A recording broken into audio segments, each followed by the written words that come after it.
Good morning. Let us see about ideal transformer.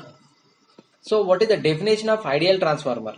So, in the transformer, we see practical transformer and ideal transformer.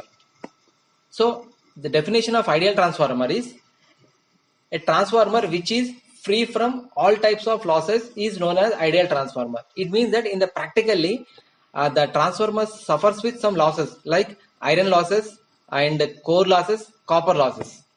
Iron losses includes your hysteresis losses and eddy current losses. But a transformer is said to be ideal transformer which is free from all these types of losses.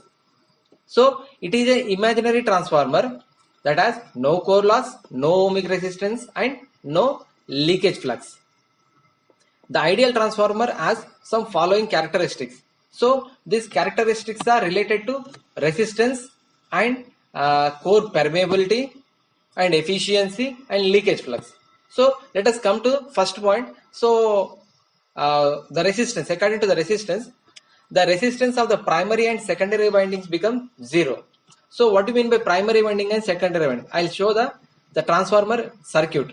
So this is your transformer circuit. This is called as primary winding and this is called as secondary winding. And this square box is called as core. So on this core only these primary winding and secondary windings are placed. So this is your magnetic, this is your flux, and this is your induced EMF even in the primary winding, and this is your mutual, because of mutual induction, this is your induced EMF in the secondary winding. This N1 and N2 are the number of turns in the primary winding and secondary winding.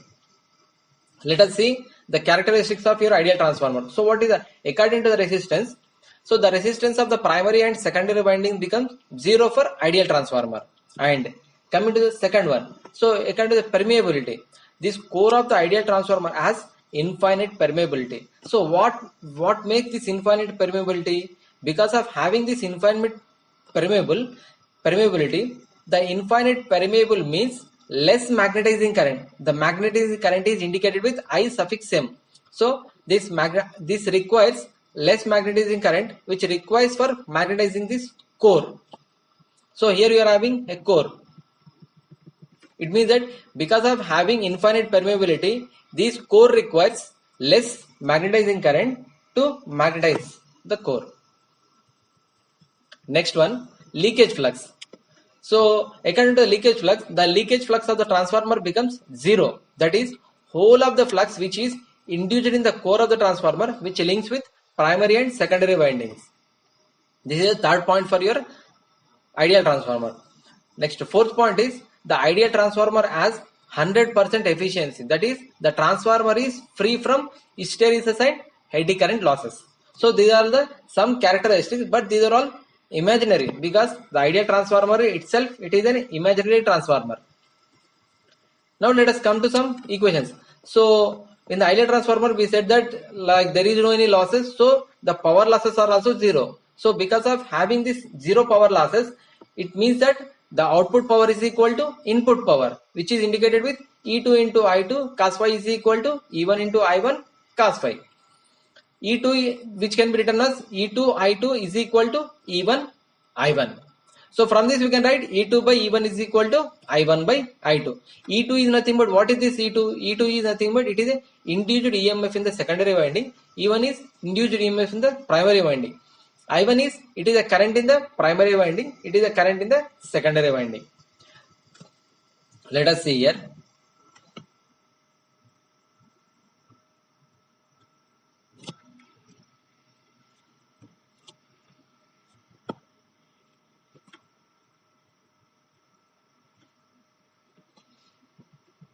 Let us see.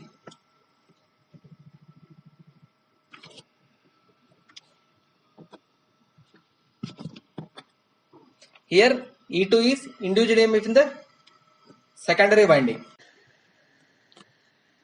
Here E1, like there is some mistake. This is not E1, this is E2.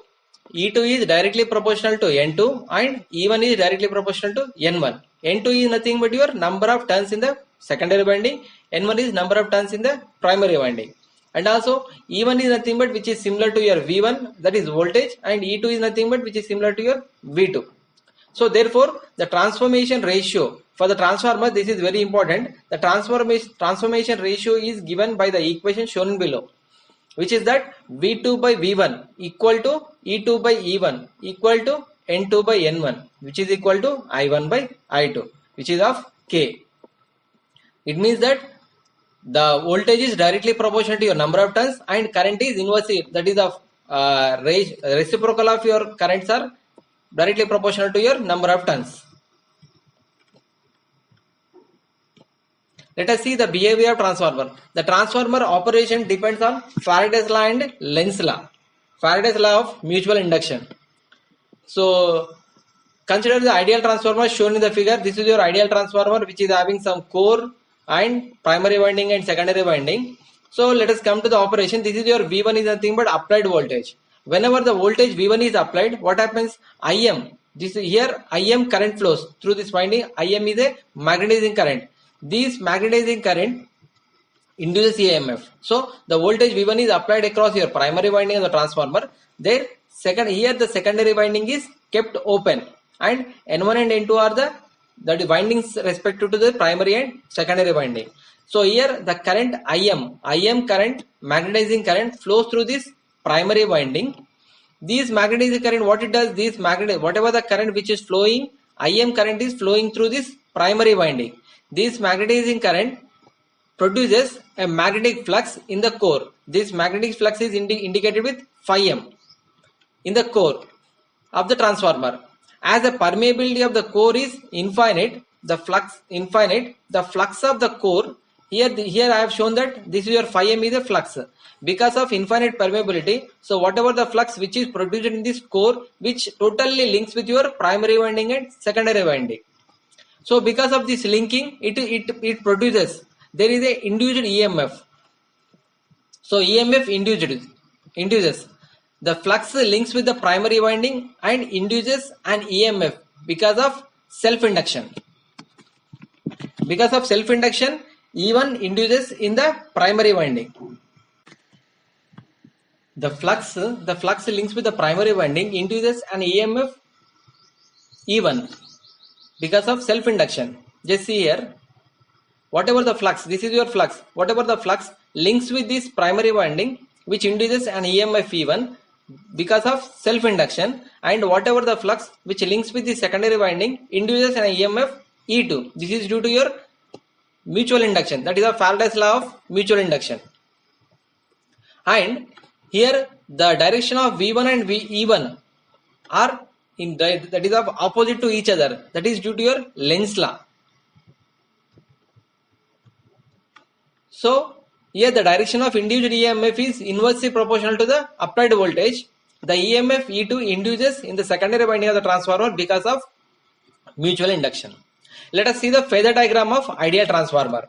So what a phasor diagram will like, by seeing the phasor diagram, we'll know that what is the direction of induced EMF and what is the direction of your voltages and currents. So it gives a knowledge. By seeing the diagram, you will get the knowledge. So how the directions are there. So if you see this diagram, so we'll come to some conclusion that this is your V1 is nothing but your applied voltage, and E2 and E1 are in opposite direction, and IM and phi m are in phase, and this IM and V1 are at 90 degrees lagging, because this primary winding is nothing but it is a inductor. It is like an inductor. So for the inductor, what happens? The current lags with the voltage with 90 degrees. So that is only happening here. If you observe here, the phasor diagram of ideal transformer is shown in a figure, below figure, as the coil of the primary transformer is purely inductive. It is nothing but this is your coil. This coil is nothing but it is a purely inductive. So for the inductor, what is the behavior of the inductor? For the inductor, what happens? The voltage, that is of current, is lags with the applied voltage with 90 degrees. So that is only happening here. So in the phasor diagram, so the primary, that is the transformer, is purely inductive. The magnetizing current IM, this is nothing but your magnetizing current. This IM is a magnetic current which lags with the applied voltage with the 90 degrees.